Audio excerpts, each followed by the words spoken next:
네, 방금 그 전북현대와 강원 FC의 경기가 종료되었습니다. 네, 경기 리뷰를 좀 해볼 텐데요. 전북현대가 강원 FC를 상대로 했는데 홈에서 패배를 했어요. 1대2라는 스코어로 패배했고 전북현대는 그래서 2위 자리를 유지하고는 있으나 그 울산과의 승점 차가 더 벌어졌죠. 원래 1점 차로 따라잡았었는데 패배하게 되면서 다시 4점 차로 가게 됐습니다. 울산이 되게 열심히 착실하게 그 승리를 해나가고 있는 반면에 전북 현대는 좀 흔들리고 있는 모습이 보여요. 우승을 할 수 있을까 이번에? 네. 그래서 2위 승점 41점, 13승 2무 3패. 그리고 강원 FC는 6위로 올라섰어요. 서울보다 1점이 더 많죠. 그래서 승점 21점, 5승 6무 7패. 그렇게 지금 스코어를 하고 있습니다. 순위를 가지고 있습니다. 선발부터 좀 살펴보면요. 그 전북은 사실 달라진 거는 김진수밖에 없거든요. 송범근 골키퍼, 이주용, 최보경, 그리고 김민혁 이용. 그 김진수 자리에 그 이주용이 들어간 거죠. 그리고 바로 김보경, 손준호가 이제 원볼란치가 들어간 거요. 간 거고요. 그리고 바로 김보경, 이승기, 이성윤은 거의 이제 그 오른쪽 윙 쪽으로 해서 거의 주전으로 굳힌 것 같아요. 그러니까 그 주전이 선발로는 굳혀진 것 같거든요. 그리고 구스타보 그가 원톱으로 나온 거고요. 네. 그리고 강원을 보면은 이범수 골키퍼, 이호인, 임채민, 김영빈, 그리고 미드라인에는 신광훈, 신세계, 이재권, 김경중, 그리고 그 미드는 정석화, 고무열, 조재환 이렇게 선발이 나왔습니다. 전북부터 좀 보면요. 일단 진수가 떠나서 슬픈 전북이로 지금 이름을 붙여봤어요. 그 전북 김진수가 알 나스르라는 사우디아라비아 팀인가요? 로 이적한다는 사실이 오피셜로 오늘 발표가 난 것 같거든요. 물론 그 전부터 얘기는 했겠지만 그 부분이 좀 공백이 커 보였던 어떤 전북의 상황이었던 것 같아요. 그 부분이 좀 여러 부분에서 나왔는데 첫 번째로 일단은 측면 플레이 가담력이 있습니다. 그 백으로서 그러니까 윙으로서 이제 윙백으로서 어떻게 보면은 사실 수비긴 하지만 거의 윙백이죠. 그 김진수는 플레이할 때 보면은 그래서 이까지도 거의 올라가는 형태죠. 그러면은 바로랑 2대1 때리고 그 때려가면서 이제 수비들 하나둘 벗겨내고 바로가 그 공격 왼쪽으로 끝까지 올라가서 이제 크로스 올리거나 아니면은 안쪽으로 침투해서 들어갈 수 있도록 받쳐주는 역할 되게 잘했거든요. 김지수가 굉장히 그 볼 소유력이 좋고 그리고 스피드도 있고 그 2대1 패스할 때 굉장히 능력이 좋다 보니까 그런 박자가 되게 잘 맞았던 것 같아요. 바로가 들어온 지 얼마 안 됐음에도 불구하고 그런 성향 프리미어리거 스타일을 좀 잘 맞춰서 이제 플레이를 해줬던 것 같거든요. 되게 고퀄리티였어요, 김진수가.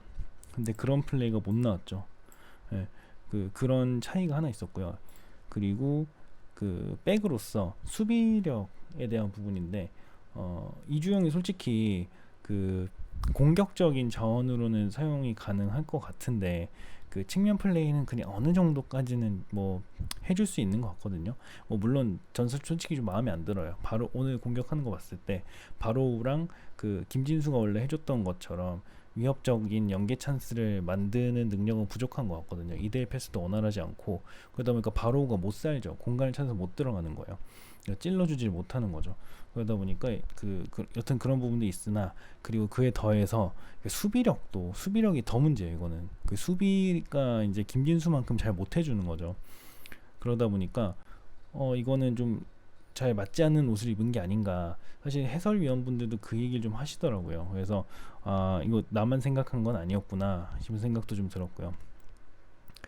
그래서 일단은 그러다 보니까 이 왼쪽 플레이 요쪽이 측면이 잘 살질 않다 보니까 원래는 바로랑 김진수가 이렇게 두드려 들어가면서 그 막 헤집어주고, 그 다음에 뭐 이승기라던가 쿠니모토 돌아가면서 이제 중간에서 막 연계해주고, 아니면 손준호 와가지고 이렇게 막 헤집어주고, 이런 휘저어주고, 오른쪽에는 한교원 들어와가지고 막 측면 플레이 해주고, 이런 형태로 측면 플레이가 원활하게 돌아가다 보니까 공격이 되게 다채롭고, 상대 수비를 좀 정신 못 차리게 하는 부분이 있었는데, 왼쪽 측면 플레이가 제대로 살지 못하니까 바로우가 안 사는 거죠. 그러니까 바로우가 다 막히고 하다 보니까 강원 수비는 되게 그래도 견고했거든요. 왜냐면 위협적이지 않으니까 그다지. 그러다 보니까 오른쪽에 있었던 오른쪽에서의 어떤 이성윤이나 한교원의 공격도 쉽지 않았던 거죠. 물론 전반전에는 이성윤이 좀 빠른 스피드 이런 거 가지고 해결해 주려고 했고, 이승기랑 일부 좀 그 합작을 하면서, 그리고 슈팅까지도 때렸으나 그게 이제 그 골까지는 연결되지 못했다. 그런 부분이 있었죠. 그래서 기본적으로 그 수비에 대한 부분, 그리고 이제 측면 플레이가 되는 부분, 그 부분이 완전히 차이가 있었다는 부분이 저는 되게 많이 느꼈어요. 그러다 보니까 뭔가 활성화되지 않는 느낌이 보이더라고요. 그리고 수비할 때 오늘 왜 이렇게 물러서는지 모르겠어요. 그러니까 안 그래도 그 해설위원도 그렇고 이제 그 캐스터분도 그러시는데, 오늘 왜 이렇게 그 신세계나 아니면은 뭐 다른 선수들이 침투해서 들어올 때 이렇게 공간에서 그 바로 압박하거나 마크하려는 모습이 보이지 않고 자꾸 물러나는지 모르겠다. 뭐 처음에 이제 그 스태미나를 빼놓고, 상대의 어떤 체력을 좀 빼놓고 그 다음에 이제 역습을 노리려는 전략인가 뭐 이런 의견을 주셨었는데, 그런 부분이 좀 딱 봤을 때 확실히 공간을 다 내줬던 것 같거든요. 그러니까 전반전에 그런 플레이를 보이다 보니까 그 라커룸에 들어서 뭐 사실 그 쉬는 시간에 그러면 레스트 타임에 그런 얘기를 하겠죠. 야, 저기 공간 많이 비니까 그 중간 슈팅 많이 때리자, 아니면은 역습 좀 노리자, 이런 형태로 했을 것 같아요. 그러다 보니까 찬스를 결국에 주는 격이 돼 버렸거든요. 그래서 그런 부분들이 왜 그랬는지는 모르겠으나, 뭐 모라이스 감독의 어떤 전략적인 어떤 판단일 수도 있고요. 아니면 선수들이 좀 지쳤다. 그래서 이번에는 좀 압박 축구를 하지 말자, 뭐 이런 부분도 있었던 거고, 있었을 수도 있고, 왜냐면 강원이 계속 연패를 하고 있거든요. 그러다 보니까 그렇게 힘줄 만한 팀은 아니다, 뭐 이런 판단을 했을 수도 있어요. 근데 뭐 정확한 건 잘 모르겠어요. 뭐 여튼 그런 부분 때문에 좀 활발하지 못한 어떤 그 수비 압박, 이런 부분들이 들어가지 않았다. 그래서 공간 다 내줬다, 결론적으로는 그런 모습이 많이 보였고요. 우왕좌왕하는 모습이 너무 많이 보이더라고요. 그리고 기회가 생겼을 때는 좀 잡아줘야 될 것 같은데, 그 부분이 이제 구스타보랑 이성윤이 몇 번 찬스를 맞았었는데 넣지를 못했죠. 구스타보는 이제 후반전 끝날 때까지도 찬스에서 메이드를 못해줬던 것 같아요. 물론 오늘 이범수 골키퍼가 너무 잘해줬어요. 너무 잘해주긴 했는데, 그래도 전북의 그 골잡이라면 뭐 K리그 이제 우승 후보, 유력한 후보 중 하나인 팀에서 뛰는 스트라이커라면 뭐 이 정도는 해줘야 되지 않을까, 이런 생각인 거고요. 그래도 한교원은 그래도 제 몫은 해줬구나 싶은 생각이 들었어요. 이성윤과 이제 후반전에 교체돼서 들어가서 그래도 측면 플레이를 살려주려고 노력했던 모습이 많이 보였고요. 그게 이제 사실 왼쪽 플레이보다는 오른쪽 측면이 거의 많이 보였거든요. 오른쪽 측면에서 이제 뭐 이승기라든지 이렇게 연계해서 들어가고 이렇게 찔러주고 하면은 이렇게 들어가지고 슈팅하려고 하고 휘저어주고, 이런 부분은 역시 한교원은 그래도 대단한 선수다. 그러다가 결국 골 만들었잖아요. 이렇게 골 만들었고, 그런 부분이 되게 좋았다. 그래도 아직 희망은 있다, 전부, 이런 느낌.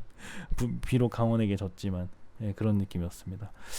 저는 이제 쿠니모토를 좀 더 빨리 투입하고 그 왼쪽 측면을 살려줄 수 있도록 그 바로를 살려줄 수 있도록 했으면 어땠을까. 바로 빼는 것보다는, 이런 생각이 좀 들었거든요. 그게 왜냐면은 이게 김진수가 빠졌잖아요. 그러니까 이주용이 그 역할 제대로 못 해준단 말이에요. 그래서 이주용을 조금 더 그 손준호와 같이 그 공격 시에는 투볼란치 형태로 갈 수 있도록 해서 조금만 올리고, 그러니까 이주용이 수비로 들어가는 게 빠르진 않았던 것 같거든요. 그래서 그 쿠니모토를 왼쪽 쪽으로 좀 그 투입을 시켜주고 그 바로우가 예, 바로우는 여기서 이제 왼쪽 측면이 살아날 수 있도록 한다면은 수비 이렇게 깨지죠. 수비 이렇게 깨지면은 공간 나오죠 또. 예, 그러면은 여기서 이제 구스타보도 살 수 있고 그 다음에 뭐 나머지 뭐 한교원이라든지 이런 선수들도 침투해서 들어갈 수 있으니까 공간의 기회가 날 수 있는데 예전에 이제 쿠니모토가 김진수랑 바로우랑 연계 플레이 되는 걸 되게 많이 봤거든요. 그런 부분이 있을 때 쿠니모토는 충분히 빠르고 영리하고 이런 부분들 잘 이해하는 선수라서 그랬으면 좀 어땠을까 하는 생각이 좀 들어요. 물론 왼쪽으로 조금씩 그 가서 플레이 하려는 모습은 보이긴 했으나 바로우가 좀 바로우가 살지 못하면서 그런 부분이 많이 죽었다는 생각이 들었습니다. 그래서 결과적으로 전북은 좀 김진수가 떠난 공백을 어떻게 좀 메워줘야 될까? 과연 지금 기존에 쓰던 4-1-4-1 포메이션이 지금 이제 맞을까? 앞으로 이런 부분들 좀 고민해야 되지 않을까 싶은 시점입니다.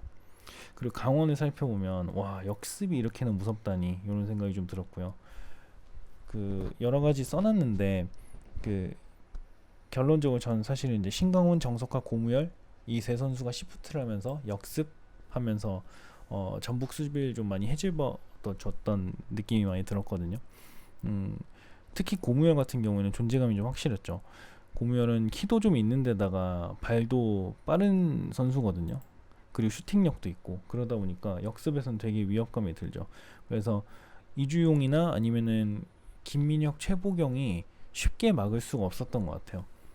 쉽게 접근하거나 가서 이제 할 수 없었던 것 같고 그리고 전북이 앞으로 이제 자원 다 투입해가지고 공격하는 상황에서 수비 뒷공간이 비잖아요. 김민혁과 최보경이 남았을 때 고무열을 따라가기가 버거웠던 것 같더라고요. 그런데다가 신광훈 그리고 정석화 앞에서 부딪혀주고 이러다 보니까 더 쉽지 않죠. 예. 그래서 오히려 그 전북이 이번에는 강원이랑 할 때는 수비 상황에서 숫자가 되게 공격 숫자보다 적었던 느낌이 많이 들었거든요. 그런 상황이 많이 나왔어요. 그러니까 이주용이 적절하게 이제 수비를 못 해준 거죠. 예전에 김진수 같은 경우에는 그런 부분을 가담을 잘 해줬는데 나갔다가도 빨리빨리 들어오고 이렇게 해주는 게 가능했는데 이번은 그러지 못했다. 근데 그 부분을 확실히 강원이 잘 이용해서 기회를 잘 만들어 찬스를 만들어서 그 골과 결과를 만들어냈다. 김지현의 중거리 슈팅 환상적이었죠. 한번 툭 친 다음에 왼발로 그 슈팅 해가지고 그 이제 골을 넣은 거죠. 그 상황이 뭐 거의 이쯤이었던 것 같고 김지현 이렇게 한번 툭 치고 난 다음에 이렇게 슈팅했는데 와 이거 송범훈 골키퍼 못 막는 구석으로 들어간 거죠. 이런 부분들 되게 장난 아니었다. 네, 멋있었다. 네, 잘했습니다. 그리고 김경중, 신세계가 이제 미들 라인에서 슈팅과 패스를 완전 살려놓은 바람에 그것 때문에 이제 사실은 그 수비 뒷공간 빈 공간에 잘 파고 들어가지고 공격을 했던 것 같아요. 그리고 결과적으로 진짜 이범수 와 신들린 선방 어떻게 그렇게 합니까? 구스타보가 사실은 그 전반전에 그 패스 받아가지고 슈팅한 거 그래서 전 들어간 줄 알았거든요. 그것도 다 맞고 또 어떤 장면이 있었죠? 그 한 헤딩 같은 거 하나 다 막았었는데 예, 어떤 한 두 번은 적어도 이제 그 정말 이건 진짜 골이다 싶은 순간에 그 선방을 다 해줬거든요. 그래서 혼자 거의 한 2득점 정도는 한 수준의 선방으로 승리를 견인했다. 저는 이렇게 보고 있습니다. 네. 그리고 마지막으로 강원의 평을 하자면 단단한 수비랑 심플하고 정확한 역습 오늘만큼 거의 진짜 울산급의 경기였다라고 생각을 하고 싶습니다. 네, 오늘 경기했던 울산도 거의 비슷한 패턴이었거든요. 그래서 이런 게 강원도 오늘 그런 보여줬다. 그래서 그 전북 현대라는 대어를 낚았다 이런 생각이 들었습니다. 네, 전북 좀 잘했으면 좋겠네요. 진수가 떠나 슬픈 건 알겠지만 그 좀 영향을 안 받고 우승을 했으면 좋겠어요. 네. 사실 둘 다 현대가라 가지고 울산이든 전북이든 둘 다 현대가라서 뭐 어디가 되든 되게 재밌을 것 같긴 한데요. 저는 여튼 뭐 그 울산 K리그에서 울산 현대, 전북 현대 이런 그 거대한 강팀 이 둘이나 있다는 게 그래도 좀 자랑스럽고 나름. 그래서 저는 사실 지금 K리그보다는 이거 아챔이 열리면은 아챔에서 두 팀이 좀 혁혁한 공을 좀 세워줬으면 좋겠어요. 최근에 이제 뭐 중국 팀이라든지 카타르 팀, 중동 팀 이런 팀들이 좀 활성화돼가지고 자본을 많이 때려넣는 팀들이 그 국가 팀들이 좀 많이 우승을 하고 그러는데 K리그 좀 가져왔으면 좋겠네요. 뭐 그런 바람입니다. 네, 오늘 여기까지 하겠습니다.